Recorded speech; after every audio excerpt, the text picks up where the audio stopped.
want to use PD-1? Maybe not. Starting treatment before sentinel node resection may be interesting because then you will have minimal tumor load, which may be required for anti-PD-1 to play a role. And we also have to understand that the short treatment could be active. And this is not at all what has been chosen in the trials which are underway. We are not, again, including early stage, but here it's a real question because anti-PD-1 have a low toxicity, so you can apply them in a large population unselected. We are not excluding macronodal disease. Always the story is that minimal residual disease at this stage is not very favorable. We remove the sentinel nodes in all trials because it's just mandatory in the trial. And what about the access of anti-PD-1 to the minimal residual disease once you have removed a large part of this residual disease? We start with 1 year treatment, could probably be much shorter, while Christmas to Christmas. If a treatment, very good question is, if a treatment is active on minimal residual disease as adjuvant, as well as a metastatic stage, would it be better to use it as adjuvant or wait for metastasis? So this, let's say, intuitively we would say yes, but in fact, the real benefits and the cost effectiveness depends on many factors. How much higher is the control rate when you attack the residual disease compared to the control rate of advanced metastatic disease? Can patients really be cured at the stage of residual disease and not at advanced stage? What is the duration of the adjuvant therapy required to obtain this benefit? What is our ability to detect early those who will go to distant metastasis, and what is tox? So it's a complicated question. The last question is, when a treatment has failed in adjuvant therapy, so it was unable to cure the residual disease in a patient, can it become active later on the adjuvant phase at the same patient? When it fails, can it be a success after? Intuitively, no. But that's not so clear because the immune context may have changed a lot between these two situations. Because the tumor load is much more accessible probably at this stage. And the mutation profile and the mutation load, which is crucial for immune therapy, may be also more favorable. So I don't know what is the answer. In conclusion, the target of adjuvant therapy is probably missed, in my mind, low-risk patients. And intermediate low risk, let's say 3A, accounts for most of the future metastatic melanoma, at least in our countries where there is an early detection of primary. Very few is known about the residual disease, about the dormant cells, and how to treat them. Immunotherapy is so far more effective before macronodal disease, from what we know for interferon and from ipilimumab. Interferon and anti-CTLA-4 have an impact on minimal residual disease because they are just efficient. Anti-PD-1 should have an impact. But there are many open questions. 1 year treatment has no background. Braf MEK inhibitor activity on the residual disease is just unpredictable. And is it an immune or molecular impact? How much active could be anti-PD-1 on virtual disease, the so-called residual one? And if sentinel node resection was in fact the enemy of anti-PD-1 in the adjuvant strategy, then we would make, by the trials we are conducting now, very big mistakes. Thank you. Is the aggressive melanoma? Well, we consider that in general with this definition. So is this melanoma that has risk for metastasis, or more specifically, in the end, it has a high risk for death?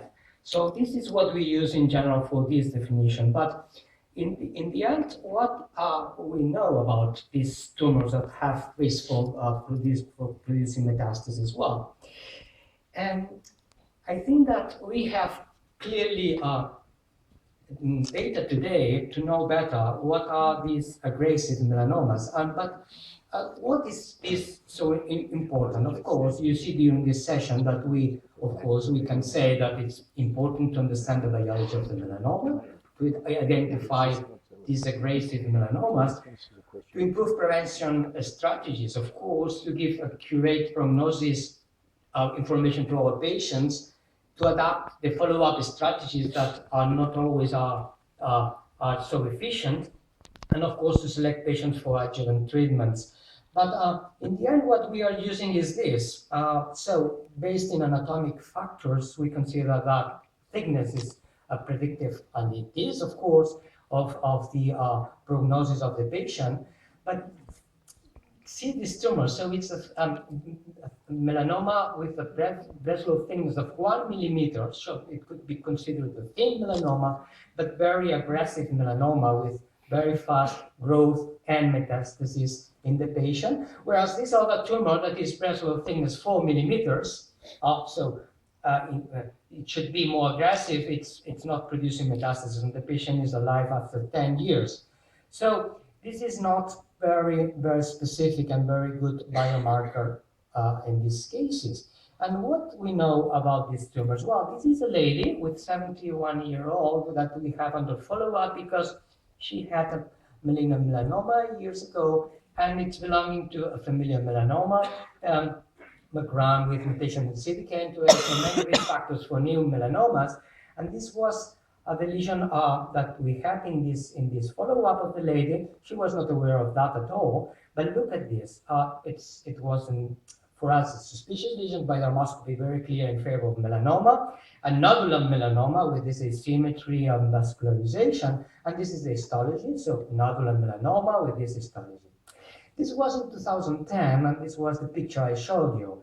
But of course, here we have another thing that was for us absolutely predicted. And this was the same picture after the excision of this lesion with this other lesion that was indeed this thing in here. Okay? So, and this was the lesion again, and this was the progression of the tumor. So this was a fast-growing, very aggressive metastatizing melanoma in this lady.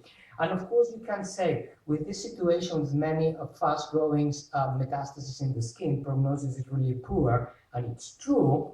We tried several treatments, but finally, with imiquimod, it was responding, and the lady is fine after years with this treatment. So this tumor was very aggressive, fast-growing, but now it disappeared, and the patient is free of survival. So this is complex situation we have every day.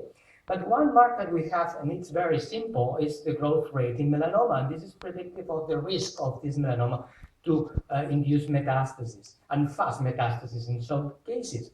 What is the growth rate of melanoma? Well, it's indeed the volume of the melanoma at the time of resection, and with the ratio of time for initial growth. And this is a very fantastic information if this could be possible to be predicted, but it's not, because the starting point of the melanoma growth is unknown, patients don't know, and the melanoma volume is difficult to measure, and this is not established in the routine. But we have an indirect marker that is very easy to manage in clinic, and it's very well associated with this growth rate. That is when the patient is saying, okay, doctor, this lesion started more or less at this time, and then you measure thickness, and with that you have an impression of how fast the tumor was growing. And this is very well associated with prognosis and survival in patients with melanoma. So we have something in the clinic very basic, and you can do this everywhere in the world, to know how aggressive is this melanoma. And we know that there are different tumors. So we have what we call today the slow-growing melanomas, superficial spreading type or lentigo maligna, and they grow more or less 0.12, 0.13 millimeters per month, whereas nodular melanomas, these very fast-growing melanomas, are growing near to half millimeter per month. This is, of course, very relevant in terms of aggressivity and also in terms of early diagnosis for sure. We know that, what do we know about these thick melanomas? Well, they are, of course, the reason for fatal cases in 30-40% of the patients, and they are not very frequent. So we have to estimate this very seriously in terms of survival. It's true that when we are able to diagnose these tumors, they are, in most of the cases, thick tumors because the patient was not coming to you fast. And this is true. The other thing we know of these very aggressive melanomas is that they are not easy to be submitted to early diagnosis because they belong to elderly individuals. Most of them are males, so people that are not attending consultations or are not prone to follow any surveillance, and with few melanocytic nevi. So these fast-growing melanomas are not in the situation where we have high-risk patients with many moles in follow-up programs. We know that they are difficult for doctors to be diagnosed, so because they are mostly symmetrical elevated and melanotic in 20% or 30% of the cases. So they are not following these ABCD rules and all these rules we explained to the population and to the doctors. And this is a reality. But it was mentioned before by Jean-Jacques Grob, are slow-growing melanomas benign melanomas? Well, we could suppose yes, no problem. These are very slow-growing, no very aggressive melanomas, no discussion. But this is not true. This is the experience of a patient under follow-up with very high risk phenotype for melanoma, with many atypical moles, with many moles like this one, and belonging to family with familial melanoma. And for this reason, he was scheduled every 6 months in my unit with digital monitoring for early diagnosis. And this lesion was not followed at 6 months because the patient was not coming. Okay, the patient had personal problems, familial problems, and changed work, changed country, and he missed his follow-up. And he was coming to us not in 6 months, but in 6 years. And that the same lesion was this one in 6 years. So it seems incredible, but this is the result of that very early melanoma in 6 years. Very bad one, 3 millimeters ulcerated melanoma. So remember that most of these melanomas that are in the end producing metastases in our populations are those slow-growing melanomas, and this is very important. So we have several different informations coming from all this. So are we able to identify today better the aggressive melanomas? I think yes. The problem is that we are not integrating all the information we have by the clinical point of view, by the morphological point of view, and also by the molecular biology that today offers biomarkers that are very good. And this is why I think we have to move into what we call system biology-based approaches. And this is complex, but today we have all the pieces of the puzzle in there, and we have studies that are telling us that this is a marker for prognosis, but this has not been integrated and validated. And this is a limitation we have today, and it's the same since many years. I can imagine, we published this more than 15 years ago, and saying that was the low expression of 9p, so p16 in melanoma, in the primary melanomas, was a very good predictor factor for metastasis, much independent factor, much better than breast low thickness and ulceration. This was published 15 years ago, okay? But we are not using that today. Well, we have many publications about prognostic factors like this, that it's complex because we have amplifications in acrolein lentiginous melanoma predicting for poor prognosis, whereas in non-acrolein melanomas, when we have within the third promoter mutations with some signature that are predictive of this prognosis. So we have markers of prognosis in hundreds of publications during the last 20 years saying this is a predictor factor for prognosis in melanoma. And this is a signature of these third promoter mutations. And these are the typical papers we have with prognosis factors. We know about PDL1 expression pattern in the primary today and probably in the sentinel lymph nodes, so many markers that can be used, but we are not using that. Now something changed, and some companies were trying to sell some of these tests to predict prognosis, and they came into the market in melanoma. And I have to tell you, in other cancers like breast cancer and some other diseases, hematologic diseases, they are much better with the classification of the tumors according to molecular biology at the moment. And we'll see if this is succeeding in the end, but this is the first time we have something that is trying to be in this scenario. And today we have the fashion of the miRNAs, the microRNAs. We'll see what happens with that, but this is, in my view, very interesting again. So today we know that these microRNAs in different cancers can be used in different situations for prognosis. They are predictor markers, and maybe they are surrogate markers to predict response to some of these treatments. And we have some of these miRNAs very recently proposed in melanoma, and we have technologies like this one that are very cheap, very fast. With few dollars, you can get a profile about these markers that maybe in the future will play a role in all this. And I think that miRNAs maybe in melanoma will play a role if we are able to manage all these and integrate that information in our patients' management.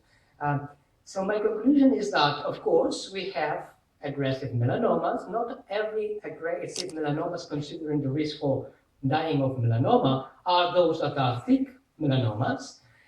We have clinical markers that are there and that they can be used. And we have plenty of biomarkers that may work better than what we are using today with the biomarkers in the classification of the stages in melanoma. Of course, we know that we have many barriers to use that in the clinical setting because we have to standardize, validate, to know the cost, and to prove the clinical impact in our patients. But clearly the response to that is to include all this information in clinical trials. Otherwise, in 15 years, we will be in the same point today. Thank you so much. Thank you, Klaus. And some of these questions that we've raised about adjuvant therapy are perhaps simpler to talk about in the neoadjuvant setting. We all know the famous quotation from my mentor, Don Morton, that the top 3 recommended treatments for melanoma were surgery, surgery, and surgery. But now, at last, we have more choices than just surgery. So today, at our institution, a very typical approach is, if possible, we resect all disease for a patient with the advanced type of stage disease, 3C or 4 melanoma, bulky or already metastatic disease. There's no question it's aggressive. There's no question this patient is at high risk of dying. But if we can, we would still try to resect the disease and then consider the patient for an adjuvant therapy clinical trial. Otherwise, for unresectable patients, today most patients would be first treated with an anti-PD-1 antibody, perhaps with ipilimumab, although we consider high-dose IL-2 with TIL therapy on a clinical trial for our patients with excellent performance status, few or no comorbidities, and accessible tumor. And we're restricting the BRAF and MEK inhibitors for the worst of the worst. They have to have a mutation with a high disease burden, symptomatic disease, or after anti-PD-1 failure. But when we get to the end of this road, we have still a big problem for the patients. We've basically eliminated dacarbazine and temozolomide from our algorithm and only using carbotaxol at the end of the line. Now, when we do surgery for metastatic disease, or even I would submit to you for very bulky stage 3 disease, we have a pretty good 1-year survival, 70% in this prospective cooperative group trial, median of 21 months, with 15% of the patients being long-term survivors. But the progression-free survival in this population is actually quite short, only 6 or 7 months, actually shorter now than the progression-free survival we're seeing routinely in metastatic disease trials with BRAF inhibitors or with immunologic therapy like PD-1 or combination of PD-1 and nivolumab. So what do we get with surgery that's better than systemic therapy? Only one thing. We get an immediate, complete response in about 90% of patients. In this study, it was 11% of patients couldn't be resected to a completely disease-free state, but 89% of the patients could. No treatment that we have today yields a CR in less than 24 hours in this percentage of patients. And that's why surgery should still be considered. But recognize that the numbers in the other areas, we're approaching or exceeding those numbers with systemic treatment in unselected patients. So how do we select to combine surgery and systemic therapy? I don't have any definite answers, but I'll show you two quick cases to show us how we are doing it today. This is a 42-year-old gentleman who had rapidly enlarging axillary adenopathy, unresponsive to antibiotics, had a history of a benign pigmented lesion removed from his right upper back, and had palpable lymph nodes in the right neck and massive axillary adenopathy, biopsy proven to be metastatic disease. Here's the picture. If you look up unresectable metastatic nodal disease in the dictionary, you find this one. And here's some disease even up into the neck. And what we found was no evidence of disease outside of the right axilla and supraclavicular nodes. We reviewed the benign pigmented lesion from his back and found a completely regressed melanocytic lesion with no viable neoplasm, but presumptively the regressed primary site that was responsible for this unknown primary metastatic melanoma. And most importantly, we discovered a V600E mutation. We discovered this in exactly the same frequency as we would in a patient with nodal disease from a known primary. We're convinced that this is the same disease. This is metachronous metastasis from a prior cutaneous malignancy. The fact that there was an immune response at the primary site does not seem to alter the outcome or the molecular biology. So we had many choices for this patient. We could try the very heroic surgical resection. We could try neoadjuvant therapy with any of a number of different agents. We chose to use BRAF inhibitor with, in this case, a MEK inhibitor. We know that targeting BRAF leads to a rapid response. Just 2 weeks later, the PET scans improved. This is exactly the type of treatment we want in the neoadjuvant setting. But how long? We don't go for Christmas to Christmas, but however long to treat is very arbitrary. We like the combination of BRAF and MEK because of its higher response rate. And in terms of how long to treat, we have tended to use 6 months of treatment in the neoadjuvant setting. In the very advanced disease, 75% of patients will still be responding after 6 months. When we're dealing with unresectable stage 3, we submit that percentage is even higher. So if the patient is doing well at 3 months and responding, we go 3 additional months and then schedule them for surgery. This is the findings after 6 months. You see that there are still some slightly enlarged lymph nodes in the axilla with the faint hint of hypermetabolic activity in one of those lymph nodes, but nothing whatsoever was seen in the neck. We had some decisions to make. Do we continue to treat him with the BRAF MEK inhibitor? Do we remove everything where there was known disease at any time? Or what this patient chose, because we gave him several options, was to only have an axillary dissection and then deal with the neck disease where there was much less disease to begin with, depending on what we discovered in the axillary specimen. The axillary dissection specimen was really quite interesting. It had quite an unusual appearance, and under the microscope, these large lymph nodes that still had some metabolic activity on the PET scan were completely filled with necrotic material with no viable tumor seen whatsoever. But the normal-sized and non-hypermetabolic lymph nodes, 4 small normal-sized lymph nodes, contained isolated, viable metastatic melanoma cells. I like to say, if anyone would like to see a picture of what BRAF MEK resistant melanoma looks like, that's it. Those cells survived 6 months of BRAF and MEK therapy that killed large masses of lymph nodes, but didn't kill those cells. Why? We don't know, but this would be a good way to start figuring that out. So based on this, although we had many different choices, the patient chose no further therapy with serial follow-up of the neck with ultrasounds and scans, and the patient is now beyond 3 years since the surgery with no evidence of disease. So we would submit that, at least in this case, it has been a successful strategy so far.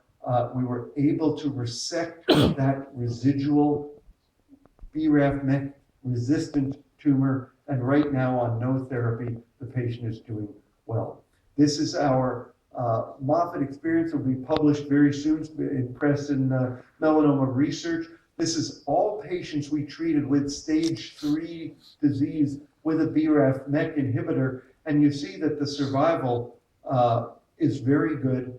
And even when we break it down by those who did and didn't have surgery, you see that the best survivors were the patients who had surgery, but there was still good survival even among the patients who didn't have surgery. So we're still learning a great deal about when and how to use neoadjuvant therapy.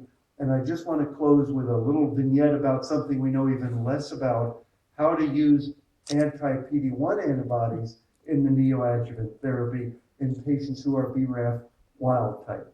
We all know that pembrolizumab has a lot of, and nivolumab have qualities that we might want to look for in a neoadjuvant therapy. Higher response rate, more rapid responses than we would see with ipilimumab, and the potential to even increase that if we use ipilimumab as well. So we've looked into this possibility, and here was a patient, an older patient, many comorbidities, again with a 3-week history of a rapidly growing groin adenopathy. 4 years ago had a benign lesion removed from his back, but unlike the earlier healthy young patient, multiple comorbidities, a very unfavorable patient to do an extensive inguinal and pelvic operation on, and no mutation that we could target. And just a couple of the PET scans, I don't show all of them, very bulky disease in the groin, but also disease all the way up his pelvic lymph node chain, almost to the paraortic level. And because of that, he was entered into a trial where he got sequential nivolumab followed by ipilimumab, tolerated 4 cycles of each sequentially relatively well, and remained on maintenance nivolumab forever for the rest of his life unless we decided to do otherwise.